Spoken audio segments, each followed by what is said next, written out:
चलिए चलो देखो समझते हैं, सब लिख लिए। पर्यावरण का जो अर्थ होता है, सबसे पहले परि का मतलब होता है आसपास का होता है, ठीक, आसपास से घिरे हुए, ठीक। इसका मतलब हम जहाँ रह रहे हैं जो भी आसपास घिरा हुआ है वो किसमें आएगा, उसको क्या कहते हैं, क्या, परिवर्तन, पर्यावरण।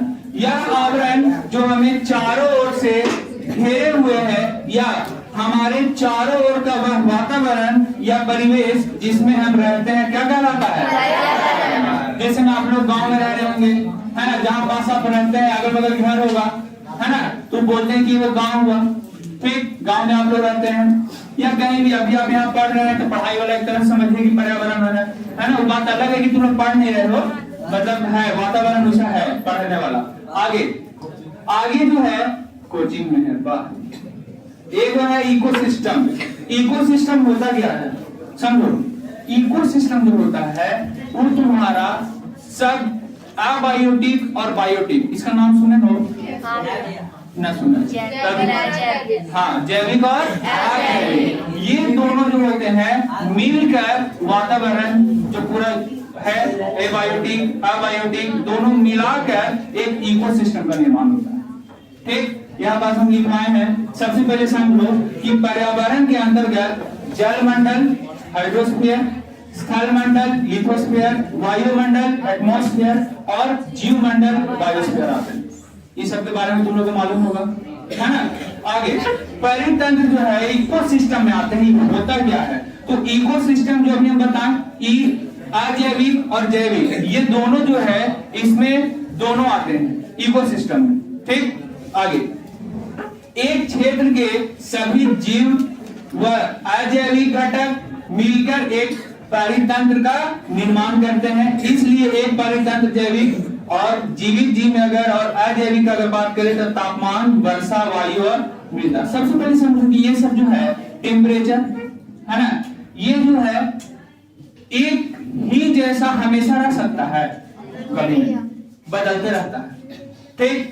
वर्षा, वायु, ये सब जो हुआ अबायोटिक फैक्टर हुआ कि बायोटिक फैक्टर हुआ, अबायोटिक फैक्टर हुआ, ठीक। अब इसी में इन दोनों के बारे में बताए हैं। यहाँ देखिएगा कि ये जो है दो प्रकार के भी अलग अलग है। जैसे में देखिए अजैविक और जैविक तो पढ़ना ही है, उसके अलावा एक है प्राकृतिक और मानव निर्मित, ठीक। अब मानव निर्मित कौन है, जिसमें मान के चलो जहाँ फसल उसल उग रहा है, कोई खेती कर रहा है वो मानव निर्मित है, जो बगीचा है वो मानव निर्मित है कि नहीं, आ रहा है कि नहीं हमारे वातावरण में, पर्यावरण में आ रहा है कि नहीं, आ रहा है। तो देखिए तो सबसे पहले प्राकृतिक में आते हैं। यहाँ लिखा हुआ है टाइप्स ऑफ इकोसिस्टम। इकोसिस्टम जो है कितना प्रकार का, दो प्रकार के, कौन कौन, प्राकृतिक और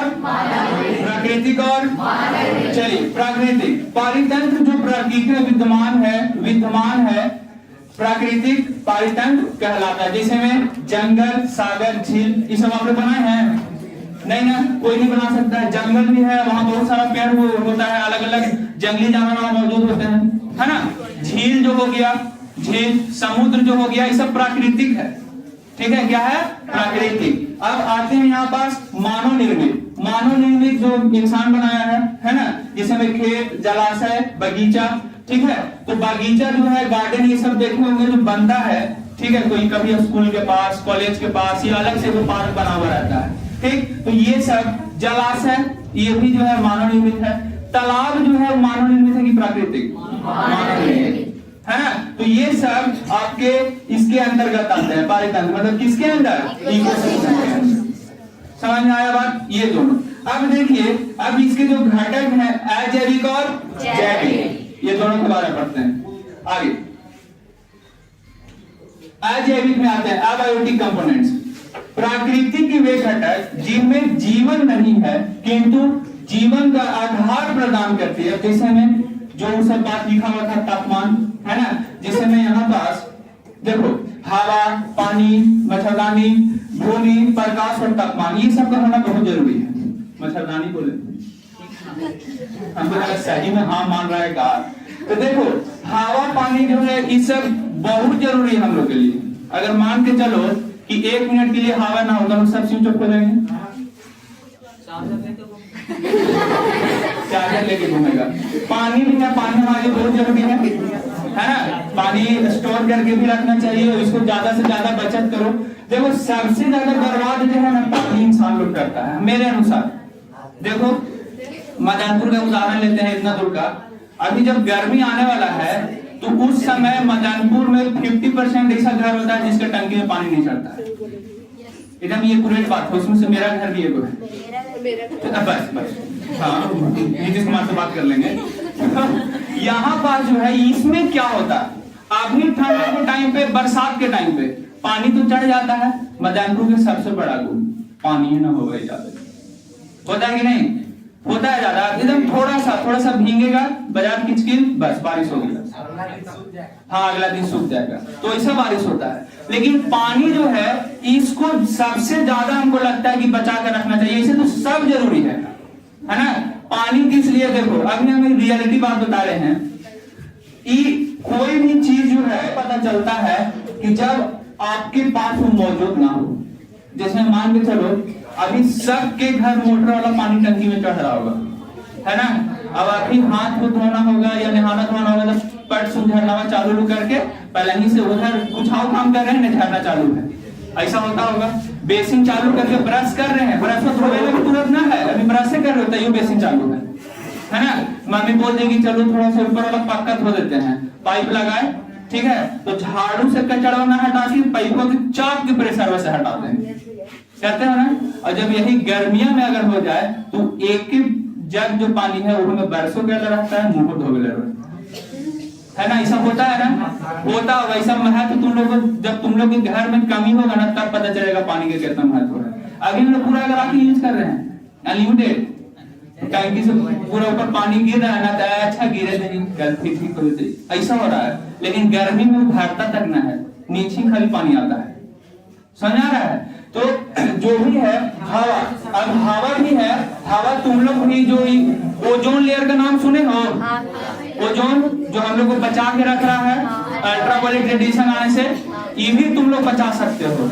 इसीलिए तुम लोग सिगरेट पीना छोड़ दो। देखो तुम छोड़ देना बाबू, जो उसका जो छोड़ दिया चलो बढ़िया बात है। तो जो उसका जो ये धुआं होता है वो हार्मफुल होता है, ठीक है। उसमें लिखा हुआ रहता है, डिब्बा में देखना फोटो बनाया हुआ रहता है कि खराब है इसे नहीं पिए। अब पूरा स्टाइल से फोटो खिंचाते हो, धुआं को ऊपर करके, नकिया से धुआं निकाल के, खनवा से धुआं निकाल के, है ना। चलिए सभी मिलजुल घटक जैसे हवा, पानी, भूमि, भूमि जरूरी है कि नहीं? बहुत जरूरी, फिर रहोगे कहाँ, है ना। अरे प्रकाश और तापमान, ठीक है, प्रकाश बहुत जरूरी है क्योंकि लाइट नहीं आएगा तो फिर आप लोगों को दिखेगा नहीं, है ना। मोबाइल के टॉर्च कितना चलेगा, फिर भी तो लो हो जाएगा।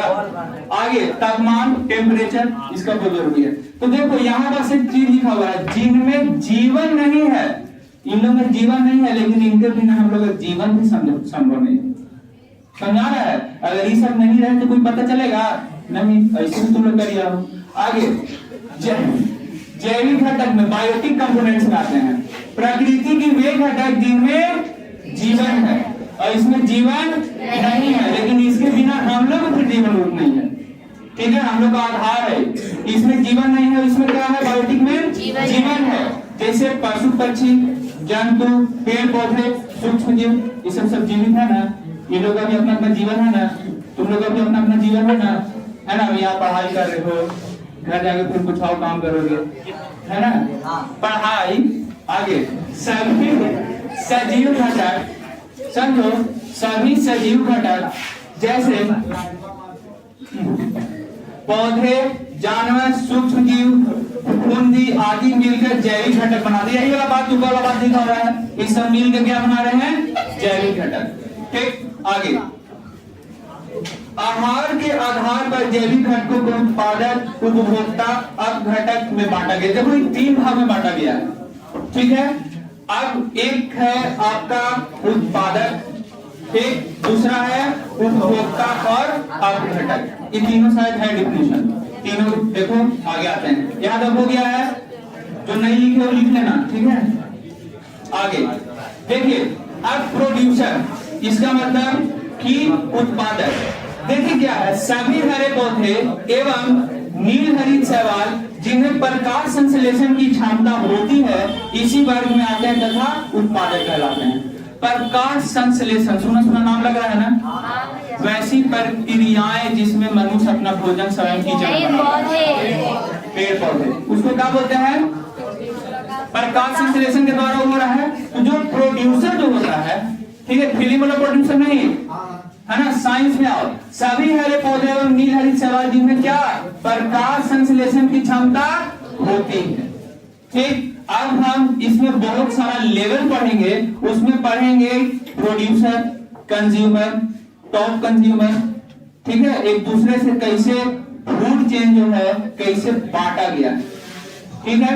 इसमें हम लोग 10% रूल भी पढ़ेंगे, ठीक है, कि आप अगर कुछ खा रहे हैं, दूसरा कोई खा रहा है, तो उसमें 10% 10% जो है वो डिक्रीज होते जा रहा है। समझो, मान के चलो हम एक प्रोड्यूसर है ग्रास, वहां से अगर हिरन कुछ खाया है, ठीक, तो हिरन को उसका 10% मिलेगा, फिर शेरवा हिरन के खा गया तो फिर होकर 10% उसको मिलेगा, ठीक है। इसमें पढ़ेंगे आगे। अब उपभोक्ता कंज्यूमर में आते हैं, ठीक, ऐसे जीव जो उत्पादक द्वारा उत्पादित भोजन पर प्रत्यक्ष अथवा परोक्ष रूप से निर्भर करते हैं, उपभोक्ता कहलाते हैं। प्रत्यक्ष और अपरोक्ष मतलब अप्रत्यक्ष, तुम लोग इस बात जानता होगा। उपभोक्ता को मुख्यतः सुनो, शाकाहारी, मांसाहारी, सर्वाहारी एवं परजीवी में बांटा गया है। ये चारों आप लोग 8वां क्लास 6ठा क्लास से पढ़ते आ रहे होंगे। चलिए, सबसे पहले आते हैं शाकाहारी में, जिसको इंग्लिश में हर्बीवोर एनिमल बोलते हैं, ठीक। पौधे व पत्ते खाने वाले, जिसे में बकरी और हिरन। बकरी आप लोग देखे हैं? देख रही है, अच्छा ई है ना। अब कोई नहीं बोलेगा हम लोग काला कंपनी के देखे हैं, तो ब्राउन कंपनी वाला है। और ई का जी है हिरन। कौन है? हिरन, जंगल का राजा। समझ गए।